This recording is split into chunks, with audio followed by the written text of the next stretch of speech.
She'riyat ixlosmandlarga Kamina Nurumati Imomovdan alangali salom. Endi esa e'tiborlaringizga sevimli yozuvchimiz Qo'chqor Norqobilning Zaminni qutqar bolakay deb nomlangan hikoyasini o'qib yozilgan she'rimni havola etaman. Jonu dili telefon, yemaydilar hatta non, bir o'tinchim bolajon, sen ularga o'xshama. Bobo buving otang ham seni o'ylab yemas g'am, beparvolar bo'lgan jam, sen ularga o'xshama. Onang unutgan o'zin, tinglamas hech kim so'zin, to'sgan telefon ko'zin, sen ularga o'xshama. Akang ulardan o'tgan, ancha ildamlab ketgan, pichoq suyakka yetgan, sen ularga o'xshama.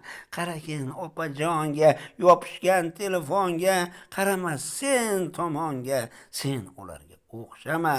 Bir boqmoqqa kushi yo'q, sening bilan ishi yo'q, bas deydigan kishi yo'q, sen ularga o'xshama.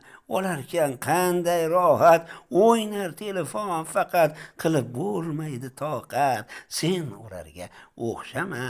Oshib bormoqda haddan, kimligi chiqib yoddan, yuz burar oqibatdan, sen ularga o'xshama.